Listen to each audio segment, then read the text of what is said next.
Assalamualaikum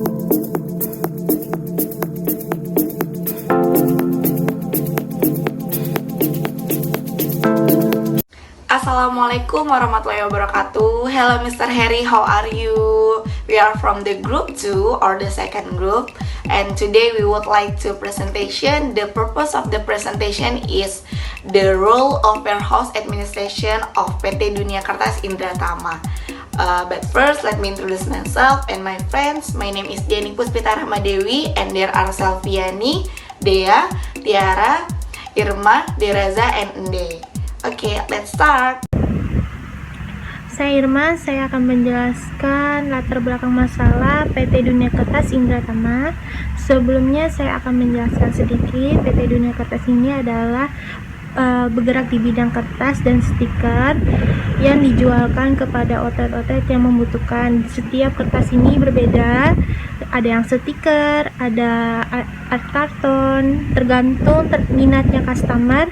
Nah, setiap kertas itu kan, kalau stiker digunakan untuk pencetakan kayak gambar stiker atau foto atau apa. Terus kalau yang kertas art karton itu biasanya kayak buat kayak bungkus kotak makan, dan kertas HVS-nya juga ada yang buat seperti kayak untuk yang dibutuhkan oleh office kantor kayak ngeprint, itu ada kertas HVS. Nah, itu dia perusahaan ini menjualkan kertas beberapa macam. Nah, perusahaan ini sering latar belakang masalahnya ini adalah pada saat stoknya itu adalah pada saat kayak manual dan sistem itu suka berbeda.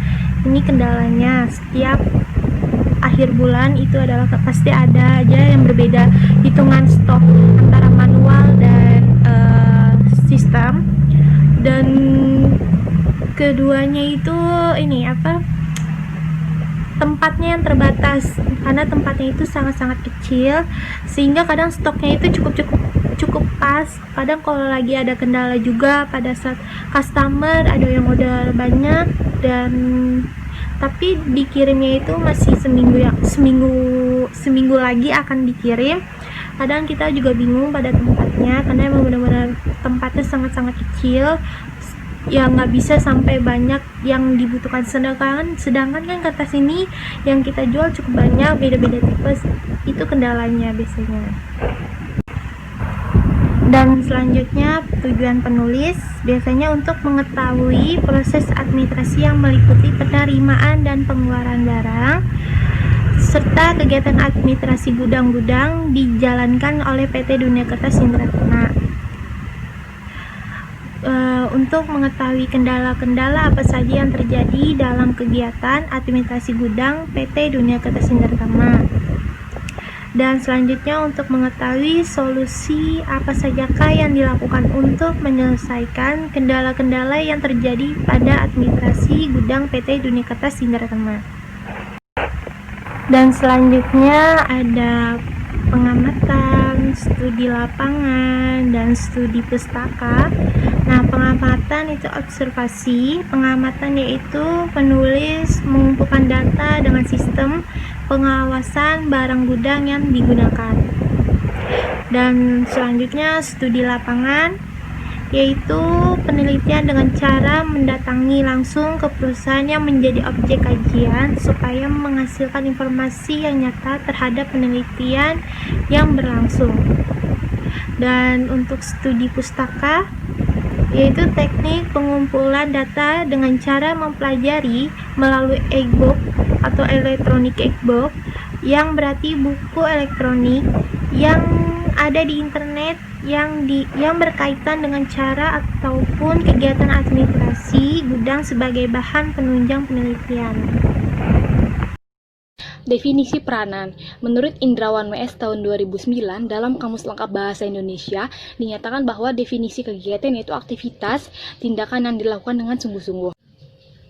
Menurut WJS Purwadinata tahun 2011, dalam Kamus Umum Bahasa Indonesia dinyatakan bahwa definisi kegiatan yaitu kekuatan dan ketangkasan, kreatifan dan usaha yang giat.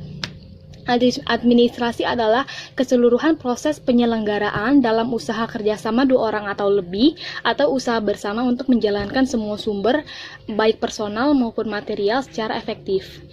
Dalam pengertian luas administrasi dapat dilihat dari 3 sudut, hingga mencakup 3 pengertian, yaitu dari sudut proses, fungsi, dan kelembagaan. Yang pertama, administrasi secara proses adalah keseluruhan proses pemikiran, pengaturan, penentuan, tujuan, hingga pelaksanaan kerja, sehingga tujuan yang dimaksud bisa tercapai. Yang kedua adalah administrasi secara fungsi, merupakan keseluruhan aktivitas yang secara sadar dilakukan oleh setiap orang atau sekelompok orang yang berfungsi sebagai administrator atau pemimpin. Dalam kegiatan tersebut terdapat berbagai macam tugas kerja yang telah ditetapkan. Yang ketiga adalah administrasi dalam arti institusional, yang mana administrasi dimaksudkan sebagai keseluruhan kelompok orang yang secara bersama menjalankan proses kegiatan untuk mencapai tujuan bersama. Yang keempat adalah dari sudut kelembagaan.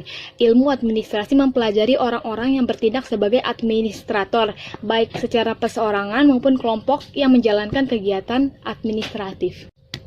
Dalam proses operasional administratif, terdapat sejumlah unsur yang saling berkaitan antara satu dan yang lainnya.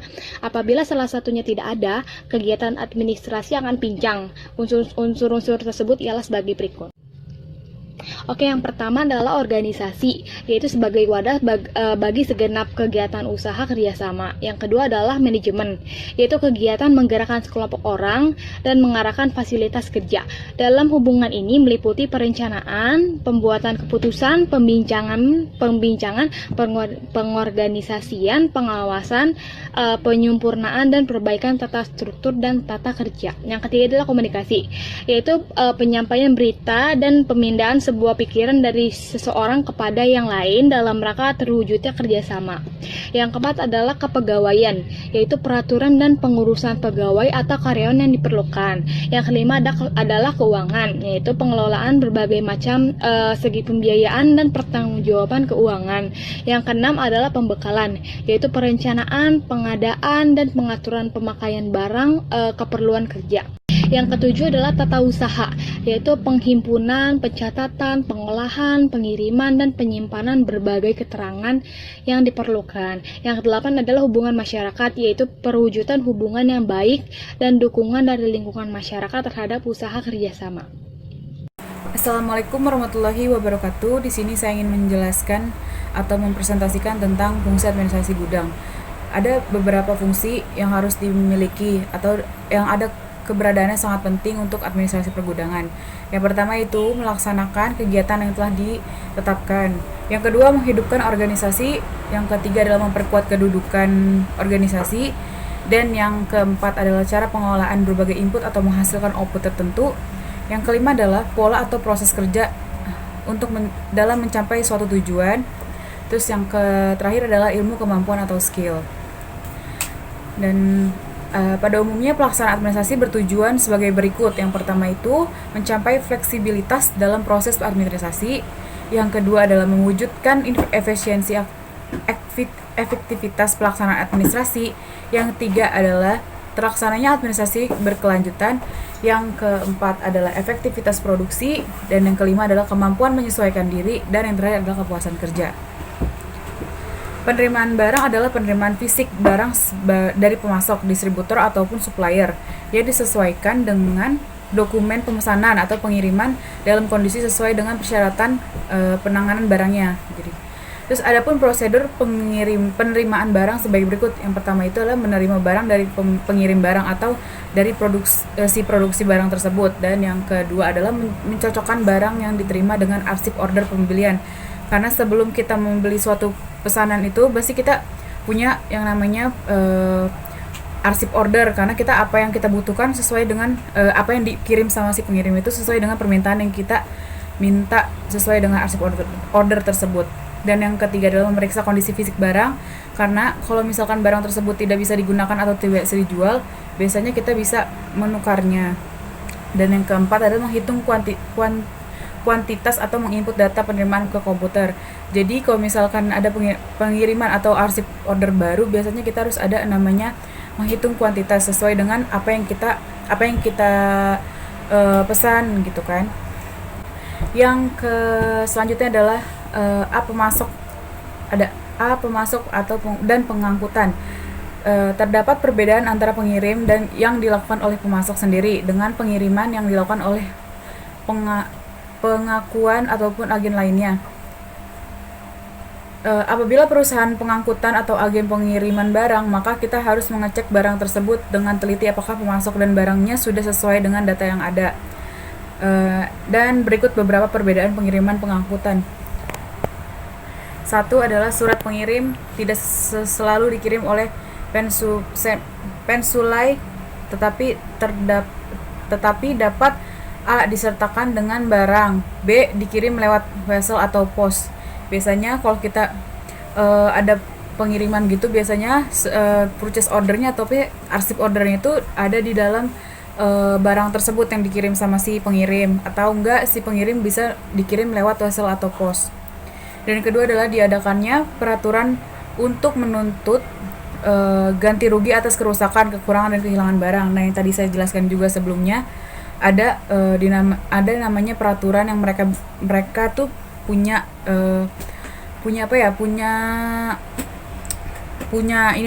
peraturan sendiri di semua pemasok atau pengirim itu. Mereka punya peraturan di mana yang namanya kerusakan barang atau kurangnya barang itu bisa kita komplain dan kita bisa ganti dengan yang baru.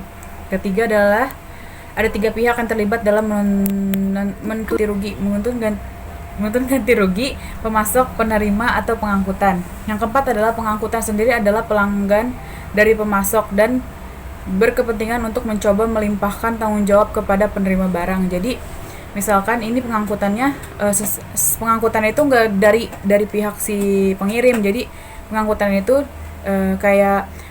yang ngangkut tuh yang si orang yang belinya itu, jadi kayak melimpahkan tanggung jawabnya dengan penerimaan barang itu tersebut. Ya, terima kasih. Pengiriman oleh pemasok. Yang pertama, surat pengiriman biasanya disertakan dengan barang. Yang kedua, jika terjadi kerusakan, kehilangan, ataupun kekurangan barang, dapat berhubungan langsung dengan pemasok, sehingga penyelesaian tuntutannya lebih mudah. Yang ketiga, biasanya pemasok akan berusaha memasok pelanggannya sendiri. Oleh karena itu, ia akan berusaha keras agar penerimaan barang merasa puas, kerjasama lebih dapat diharapkan. Yang keempat, tuntutan ganti rugi seringkali dapat dilakukan melalui telepon. Penyelesaiannya pun dapat dilakukan lebih cepat. Selanjutnya, penyimpanan barang. Penyimpanan barang adalah penempatan barang dalam kondisi tunggu untuk order atau persiapan untuk proses selanjutnya. Penyimpanan dilakukan sesuai dengan karakteristik barang. Berikut ini ancaman-ancaman dan prosedur pengendalian yang berhubungan dengan penerimaan dan penyimpanan. Yang pertama, penerimaan barang yang tidak dipesan.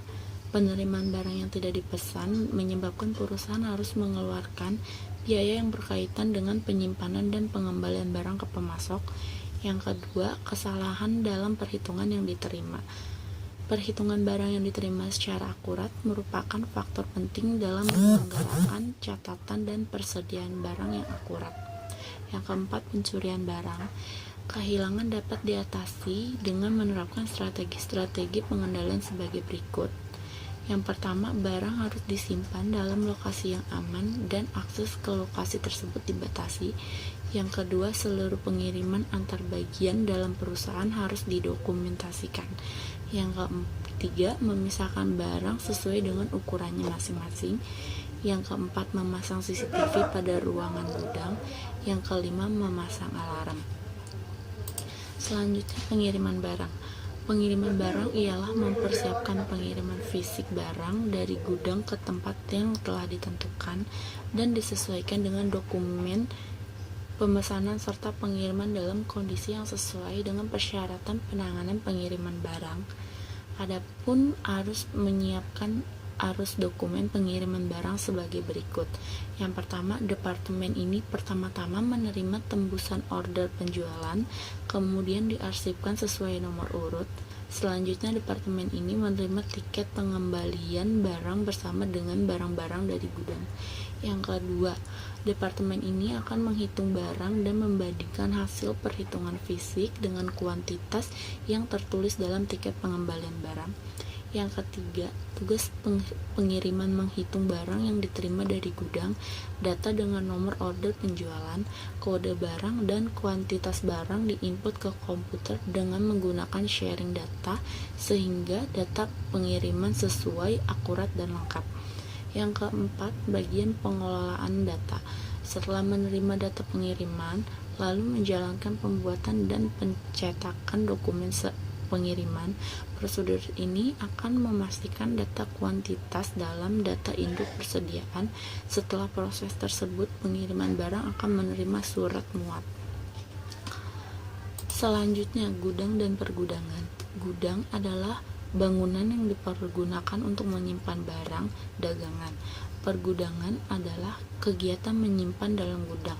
Dalam artian yang luas, bermaksud membahas pemindahan serta penanganan barang dan bahan dan barang jadi. Manajemen Inventory 2019 oleh Sofia Nord. Gudang ialah lokasi penyimpanan barang-barang dagangan baik secara fisik maupun virtual, yang fungsi utamanya ialah menyimpan sisa kuantitas stok barang yang terjadi akibat proses transaksi penjualan, retur, pembelian, dan lain-lain. Pergudangan adalah segala upaya pengelolaan gudang yang meliputi penerimaan, penyimpanan, pemeliharaan, pendistribusian, pengendalian, dan pemusnahan serta pelaporan logistik dan peralatan penanggulangan bencana agar kualitas dan kuantitas terjamin. BNPB 2019. Berikut aktivitas keseluruhan gudang secara sederhana. Yang pertama, administrasi merupakan proses penataan, penerima, dan pengeluaran barang. Yang kedua, penerimaan barang. Dengan cara barang masuk ke dalam gudang, adanya proses pembelian barang. Ketiga, penyimpanan barang. Sistem pengelola dan pengendalian agar barang dalam kondisi baik. Yang keempat, pengeluaran barang. Tata cara keluarnya stok barang dari gudang. Yang kelima, kelengkapan teknik dan alat pengecekan. Seorang kepala bagian, khususnya kepala gudang, diharuskan menguasai SOP pengendalian dan bagian pengendalian yang harus dilakukan. Umumnya yang pertama, pengendalian operasional, barang masuk dan keluar, penyimpanan, pelaporan ketersediaan stok yang dibutuhkan.